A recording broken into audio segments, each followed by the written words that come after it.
It is 4 minutes after 12 o'clock on a crisp, beautiful Saturday afternoon here. Dr. Payne Show is ready to roll. 416-870-6400, star 640 on cell, info at paincarecanada.com. And we'll drop us an email throughout the show today. We'll talk about all facets of pain and care, dealing with pain, getting that first assessment happening, and your phone calls, of course. If you have any physical maladies, things that have been bothering you recently, bring them on. Dr. Lou is here to answer all your questions.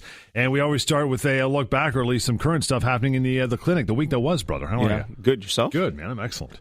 Yeah, so, one of the things that we all know is going on right now is the opioid crisis and everything centered around that. And I actually had a gentleman come in this week who it's actually quite a sad story because he was hurt a long time ago. I won't go into the details of the injury, but essentially was put on pain medication over a period of time, developed a dependency to this pain medication. And now that the regulations around it are getting more strict, he's unable to get the medication that he wants. Right. And in fact, he even said to me, he said, I go buy it on the street because I need it. He's like, I'm just going to be very honest with you. And it was a very sad thing. And I don't want to really get into the politics of whether it's right or wrong with what they're doing about eliminating it. What I thought it did very much highlight is pain medication is still being prescribed to people that are experiencing new pain. So my personal view would be that, yes, I do think these situations like this gentleman where there's already been a dependency, to just remove this medication from these individuals is probably not the right thing to do. However, learning from the things that have happened should highlight to us the importance of how addictive these medications can be. And a lot of people are still experiencing new pain, right? We're talking about people experiencing pain now, and they still want that quick fix. They want to go to, just get rid of the walk-in clinic or something and just give me a pill.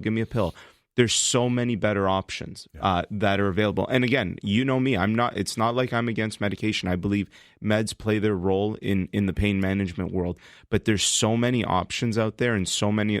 I don't like using the term alternative because alternative suggests that it's something different. I'll use the term complementary, something that goes along with the potential use of medications. And the medication initially may be very, very important in the beginning when things are acutely exacerbated, and you should start relying on it less and less and start relying on the other things more and more. The physical therapies, various manual therapies. The CBT possibly, right? Yeah, the behavioral therapy. Yeah, that stuff, again, that becomes very important when issues get chronic.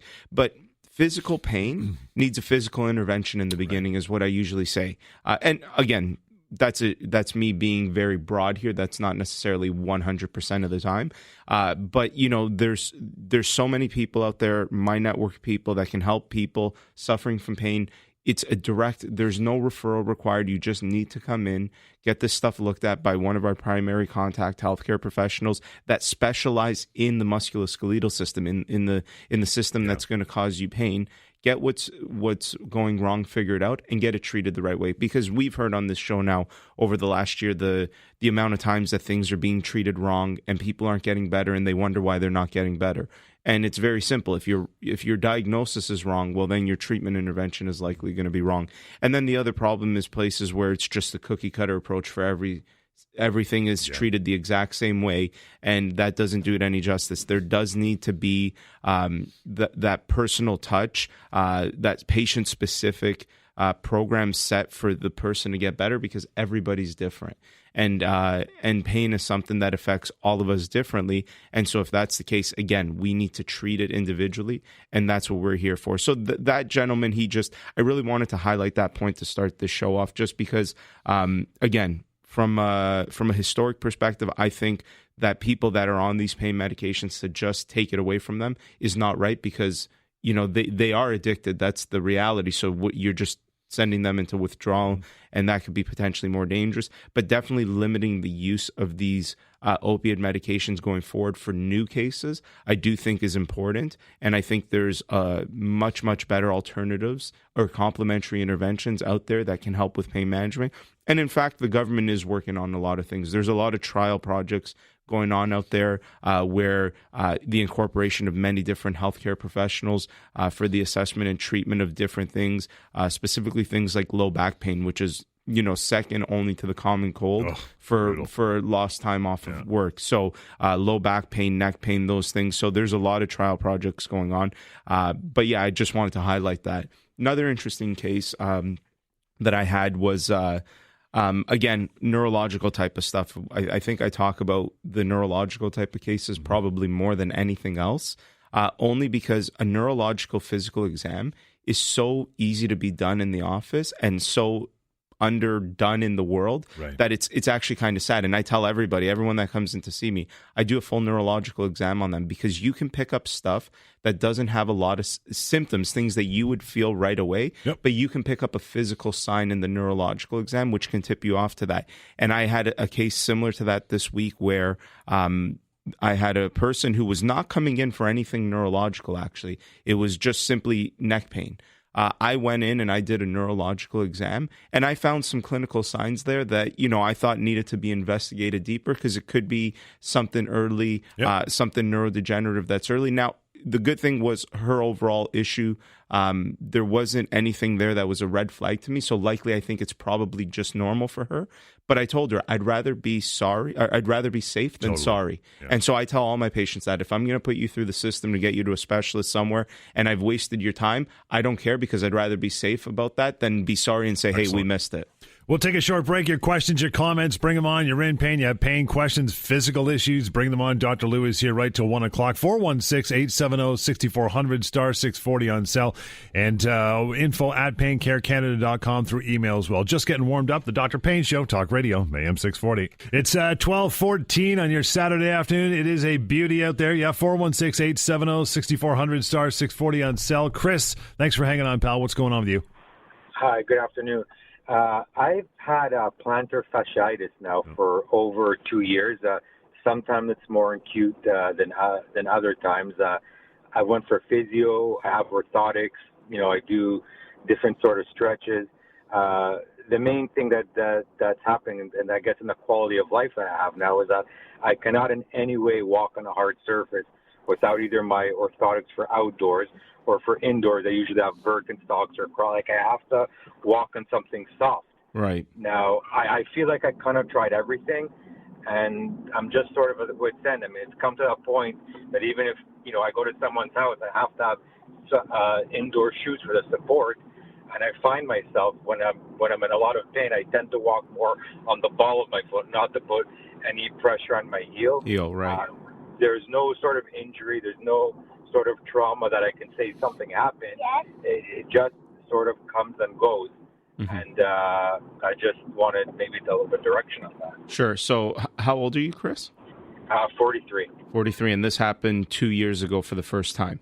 For the first time. I mean, sometimes it's been happening, like I could have pain for a month or two, then it would subside. Like, it just comes and goes for no rhyme or reason that I'm aware of. But the first time that ever happened was 2 years ago, or that had been happening for longer, further back into your life? The first time it happened was 2 years ago. Initially, when it happened, I thought it was a bruise, because I felt like I had a bruise on my heel. That was the sensation I got, that maybe I hit something, which I didn't. Right. So, I let it kind of perpetuate for a little bit until I went to see my doctor, who referred me to chiropratist, where I had orthotics. I even had some physio. I have some home therapies. Like, I'll roll my foot on a rolling pin or on a cold can of pop or something, just to sort of do stretches, which maybe helps temporarily, but I'm just having trouble finding permanent relief. Okay. And so besides the physio and that stuff, have you tried anything else? Like, what else has been done, and besides the orthotics? Well, I haven't taken any pain medication, although I felt like I needed to at times. But it's just more of like I'm just managing, and the way I've been doing it, again, it's just by orthotics or from walking on hardwood floors or any hard surfaces. Right. Are you flat-footed as well? Well, I'm not, but now that I look at my foot, because I've had orthotics for 2 years now, I do have an arch in my foot, but sometimes if I forget my orthotics, then I find my inner foot sort of rolls in, which is painful. And that's actually normal, because the foot is supposed to spring. So, yeah, I mean, Again, in order for me to say for sure, if there are some other things that are like physical interventions that might be able to get done. It also depends how good the physio that you were doing was done. The reality is with plantar fasciitis, the problem is because you're always on your feet, it's a hard thing to heal. It's the same as hand problems, right? These are areas. If we hurt our shoulder, you can limit the use of that shoulder because you could say, well, I'm not another one. Yeah, or you have another one, but you're also going to say, I'm not going to lift that shoulder. But literally, almost everything in our life requires our hands and our feet to move around and do things. And that amount of work that's required by them also makes these issues harder to treat. That doesn't mean it's impossible to get them away. The other thing here is once something has gone on for 2 years, it is technically defined as a chronic issue. And we've talked about on the show a lot how chronic doesn't necessarily mean that you're ever going to be able to get this issue 100% away, but rather you are maybe just going to get it to a point where you can manage it day to day and it's not overly exacerbated. And yes, sometimes you will have acute flare-ups and other times you may not. I would say the best course of action at this point, Chris, in all honesty, is if you come in, we have an assessment, I could take a look at it, go into more detail on exactly what you've done, and then maybe recommend some other potential recommendations. Also, again, the biggest thing is a lot of times people will say, oh, I've had therapy done, but it's what type of therapy, where was it, how much, not where in terms of location, the place, but yeah, like at what point, some people say, oh, I did therapy, but it was only once every 2 weeks, and some issues need more than that. And I'm not saying that's your case, Chris. It's just those are the types of details that I'll have to go into with you in order to understand what else could potentially be done. There's something I heard, but I don't know a lot about. Well, I've heard of something to the effect one course of action is some sort of, correct me if I'm wrong, maybe I got the verbiage wrong, but sound wave therapy or sound therapy, something like that? Yeah, and that's another potential type of therapy that can be done. Yes, it's shockwave therapy. And one other thing is, what really causes, because we all walk on our feet, I'm no different than anyone else. Yeah, that's very, very true. What causes that strain? What causes the heel muscle to be like that? This is what perplexes me. I wish I could say, you know what, I fell or something happened, but what perplexes me, there is nothing out of the ordinary or a point in time that I could isolate. Right. No trigger. Yeah, so there might not be anything out of the ordinary that's apparent to you because it's you, but the reality about the human body is most of these things are not just that it's not usually a one incident that does it, but usually the straw that breaks the camel's back. So there might be something in the way that you walk, your gait pattern, that over your whole life was fine, but then at a certain point there's just a breakdown of that, and then you experience the pain. So that's the potential cause right there. That's why anytime we're looking at issues, we also functionally analyze a person to see how that area of the body moves, to see how your gait pattern moves, and all those things. But the other reality, like a lot of things in healthcare, is it's just idiopathic. We don't know why a lot of these things happen, and that's no different than, say, something like cancer, right? Why does one person get cancer versus another person? So, unfortunately, when it comes to healthcare, there might be a functional issue on why it's happened to you, and I may be able to identify that in an assessment. But sometimes these things just happen, and it's just the wear and tear over life. Chris, I'm going to give you that number, 1-855-55 Dr. Lou, DRLOU. Call, get that assessment happening. info@paincarecanada.com. We'll take a short break and your phone calls as well. Wide open lines. Give us a call. You have questions, 416-870-6400, star 640 on cell. Dr. Payne Show right till 1 o'clock this afternoon. This is Talk Radio, AM 640. 1225 Dr. Payne Show. Yeah, phone lines are wide open. 416-870-6400, star 640 on cell. You want to call, get some information. You're in some sort of condition. You have pain questions. Bring them on. We're here till 1 o'clock. And Dr. Lou here to answer them. We get a lot of phone calls and emails, as a matter of fact, info@paincarecanada.com, by the way, for stuff like headaches and fibromyalgia. These are two big things we talk about week in, week out, because people want to know about them, right? Absolutely, yeah. And I mean, when fibromyalgia doesn't affect as much of the population, for sure, and we'll talk about that after, but definitely headaches are something that a lot of people are either experiencing themselves or know somebody that experiences headaches. Now, when you look at headaches, you got to first step back. So if this is a new headache, number one have to determine, I got to make sure that this is not a life-threatening headache, because things like brain tumors, strokes, anything very serious like that could potentially cause a headache, a very severe headache. And again, the majority of headaches are not caused by those things. But again, when you see a person, this is the diagnostic process. So first you have to rule out that it's nothing serious like that. Then when you're left with, okay, it's nothing pathological, you're left with a couple of other options. And there's a couple broad classifications. You have the tension type headache. So you can have headaches due to the muscles in your shoulders and your necks that attaches to your skull, that causes tightness in those muscles, pulls on the scalp, creates a pain syndrome in the head.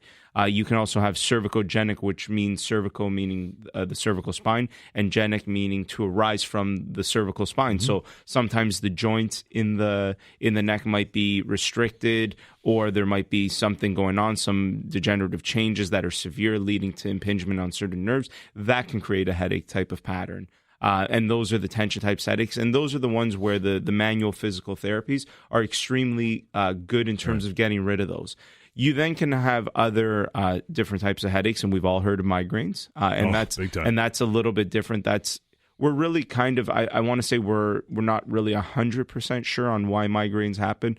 We think it's either vascular or neurogenic, like something neurological going on. Well, definitely there's something neurological going on, but in terms of what's its cause, and these are different types of headaches. And then actually this week I had a patient call in about her son also experiencing cluster headaches, which is not that different from migraines, but it is different. It's not as common as migraines, and cluster headaches are quite intense, and they tend to be there for a period of time and then go into remission and come back. They are a little more common in men. And so then so when you look at these types of headaches, so we talked about the pathological things due to a tumor or a stroke or something like that. Obviously that gets treated one way with emergency services. But then if we deal in the other realm of things, you have the tension type headaches, which are due mainly to mechanical problems. And then again, you have the headaches on the migraine and cluster side that are likely due to some type of vascular problem or neurological type of issue,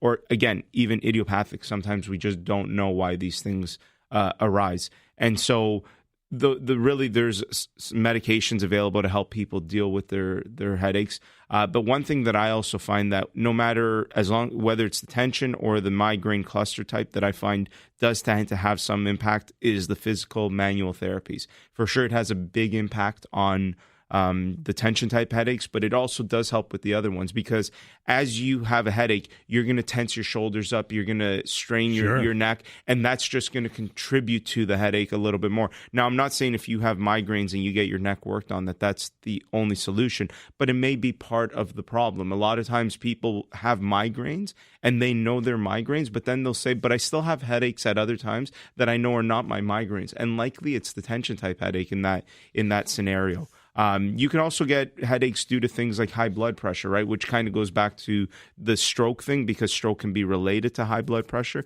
But a headache just due to simply having chronic high blood pressure isn't necessarily life-threatening at that minute. So sometimes figuring out, again, like everything in healthcare, it's figuring out why these things are happening, because headache is really just a symptom, right? It's a symptom more than anything. You're just saying, hey, I have pain in my head, but it's a matter of going to someone that says, okay, well, let me figure out why you're having pain in your head.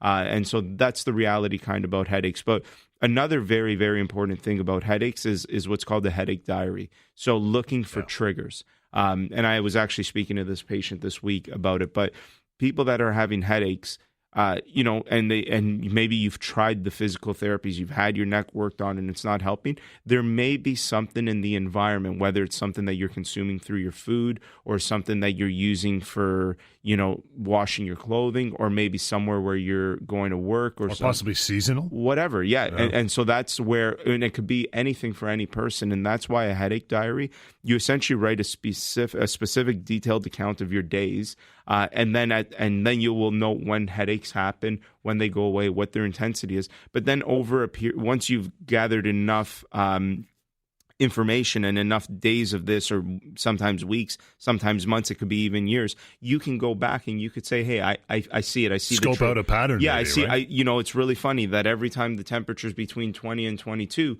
I get a headache. Or, we've heard, I'm sure a lot of people have heard chocolate could be a trigger. So all red these wine. things. Exactly. Yeah. So but it's not always as simple as red wine or chocolates. That's why the headache diary helps in figuring it out. If you're a sufferer, if you have something to say, you got questions, 416-870-6400 star 640 on sale. Dr. Payne Show, Talk Radio, AM 640. 12:34. Yeah, we'd love to hear from you. You got wide open lines right till 1 o'clock here. You have physical pain, physical problems, questions you want to ask Dr. Lou. We're here till 1 to answer those questions on the air. 416-870-6400 star 640 on cell.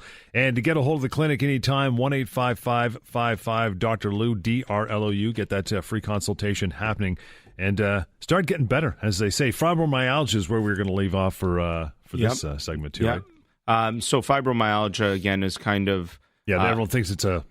Yeah, and we've gone over this a lot. It's essentially when you're able to determine... So if someone has chronic widespread pain, there could be a lot of reasons for chronic widespread pain, all the way from cancer type of pain to autoimmune type of pain related to different types of, systemic arthritis, things like that. But once you're able to eliminate everything, you say, no, you got nothing autoimmune going on, you don't have any malignant process going on in your body, there's nothing neurological going on, but the patient sits there and says, yeah, but I still feel all this pain. I'm experiencing what I'm experiencing. The doctor then turns around and says, okay, well, it's fibromyalgia. And so we've essentially created a term because, people don't like leaving a doctor's office not knowing given they want a stamp on something. Yeah, they want to understand, well, why? So at least if we've created this stamp and we could say, hey, it's fibromyalgia, people maybe feel a little bit better about it because now they have a term that they can rely on when someone says, hey, what's wrong? You can turn around and say, well, I've got fibromyalgia, right?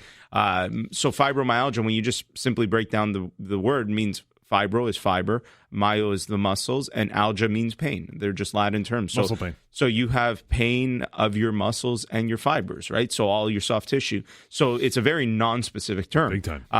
But it is a term that we give to someone who has chronic widespread pain that has no other reason for it. And again, no other reason being nothing pathological going on in the terms of a malignancy or some systemic process like that, or, something autoimmune or something neurodegenerative. So now it becomes, okay, well, how does this person potentially get better from their fibromyalgia? Because they're going to come to you and say, doctor, I have fibromyalgia. Exactly. Or the doctor that they're seeing will say, hey, you have fibromyalgia, here's some medicine. And usually the medicine around it is all the different types of chronic pain medications that are out there. Often, and we've talked about how closely chronic pain is related to the psychological aspect, because as your mental activity is heightened, your experience of pain is heightened. So a lot of the intervention, the medical intervention towards things like fibromyalgia, are actually things like antidepressants, anti-anxiety medications, for the very reason that you're trying to tone down this person's mental activity in the hope that in doing so, you also tone down their experience of pain. Because what fibromyalgia essentially is telling you that, yes, you have chronic pain, but that chronic pain is something that you yourself are experiencing. And now this is the border of when I start saying these things, people say, well, is this guy saying I'm crazy? You're not crazy. The reality is your brain is your processing system, and everything you experience in your body has to go through your brain, and your brain then gives you the perception of what you're feeling. And that's why, if you had people that have spinal cord injuries, you can take their leg, you can punch it, you can do whatever to it. They're not going to feel anything. Why? Because there's no communication with the brain. So that highlights the fact that pain doesn't exist in the anatomical part of the body that you're necessarily looking at, but the experience of that pain exists in your mind. And so the same thing with phantom limb pain, where someone may have lost a limb due to whatever reason. But it's still itchy. Or there's still pain. That limb doesn't actually exist anymore, but the person feels pain in that non-existing limb.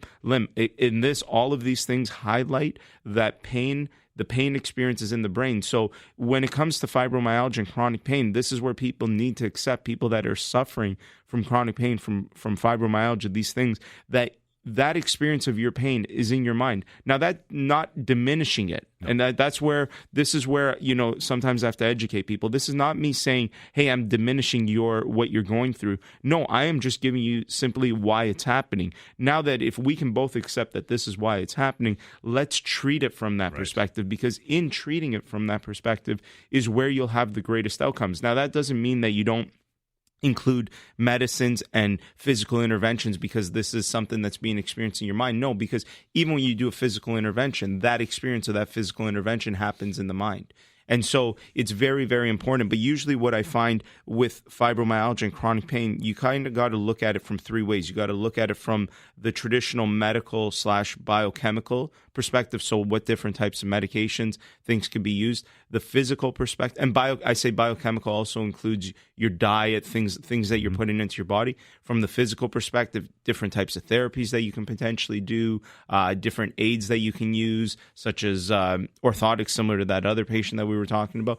But then the one silo that's often missed is the psychosocial. How do you treat that person's experience of their pain through their experience of their mind and their social? Because that's a huge component, though. It's a huge component, but it's diminished, right? It's something that we don't really, I shouldn't say we don't really target. It's harder for people to accept, to target this. And everybody, I mean, we're humans, so we're naturally designed to want to conserve energy, so we're lazy. We want to do as little as possible to get better. And the reality is, when it comes to this, you got to get over that hurdle. You got to accept that there's a psychosocial component, and you got to target that. And that's often the missing link. We'll talk about more of that exact component when we come back. In the meantime, your phone calls. You got time, 416-870-6400, star 640 on cell. You experiencing that? You got a question or concern? Bring it on. Dr. Payne Show, Talk Radio, AM 640. 12:43, Dr. Payne Show till 1 o'clock each and every Saturday here. 416-870-6400, star 640 on cell. Yeah, that big component of pain is huge, right? Up in the mind. Yeah, for sure. The psychosocial component is massive. And again, it's very hard for people to accept it. And then even the people that do accept it, they don't really do it right, because they'll say, yeah, I talked to somebody and I did kind of what they were saying. And it's like, no, this is cognitive behavior therapy. This is changing the way you think. It's analogous to someone saying, they're severely obese. And they say, yeah, well, I've tried to go on diets before, but nothing works. No. You have to change your life, right? When you're an obese person, it's a lifestyle. Yeah, you've got to change your lifestyle. Yeah. You have to accept that there's no such thing as a diet anymore. You lose weight by changing the way that you live. And chronic pain, the psychosocial, is the same. It's not enough to say, oh, I talked to somebody and yeah, I got what they were saying, but I don't practice it every day and I don't do it. And no, you have to make it part of your life. The whole point is you have to change the way you think. You also have to, a lot of it is a coping mechanism, right? If you can cope with what's going on, that can already make you feel better, because a lot of times people's pain is worse because they may have a pain in their arm, like these instances like of pain that's unknown origin. Mm-hmm. They may have this pain in their arm and then they're focusing on it saying, I know the doctor said it's nothing, but I can feel it right now. And, I know they said it's nothing like this, but could it be a brain tumor? Could it be this? And you start going off into these tangents, and that just increases your mental activity. And in doing so, it amplifies your pain. So you can sit there and literally make your pain worse, versus if you're able to cope and distract, you can subside the importance of that pain and therefore make that pain level less for you to experience day to day and be able to function. The other thing that's important for chronic pain sufferers to understand is I see a lot of times people who say I'm in severe pain, but then I get them into my office and I start doing functional tests with them, moving them around. Mm-hmm. They've got full function.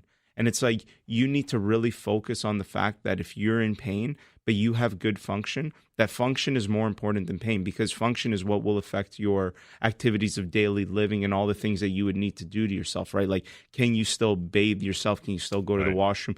Can you still take care of yourself? Can you move around? Can you do these things? And there's a lot of people out there that have physical limitations that limit their life because their function is limited. But a lot of chronic pain sufferers, and I'm not saying all chronic pain sufferers, but there's many chronic pain sufferers who actually have full function. and all they're focusing on is their pain, but they should be focusing on the fact that they have full function and they're still able to do all the things that they can do, because that becomes so very important.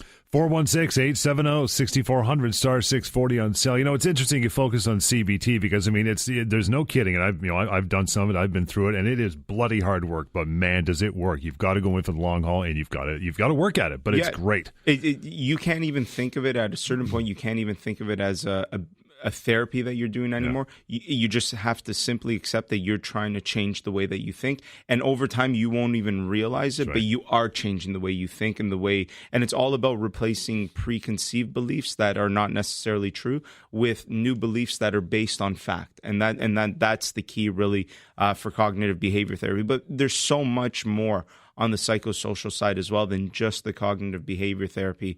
And, it's not uncommon to meet people who have chronic pain are in horrible relationships. And that's not really a matter of cognitive behavior therapy. That maybe is a matter of get out of that horrible relationship. Like, it's destroying your life. Like, your experience is going to be felt in your body. And if you're in a bad relationship or, whatever sad social issue, being in those issues will make you feel worse. And so it's very important to figure out exactly what the underlying psychosocial issue is that could potentially be contributing to your chronic pain. I mean, how many times does someone come to see you or their GP, with concern? They think, their mind's gone off. They think it's this, and the other thing. They come out of the office saying, "Oh, you're okay." All of a sudden, they feel 50% better just because they got some confirmation. Yeah, and it's funny because they'll feel that much better from the confirmation for a period of time. And if they believe that and they accept it as the 100% truth, they often get better. Right. But if they believe it for a period of time and then go home and a week later start going, doing some more research and think, oh, but they never tested for this. Could it be this?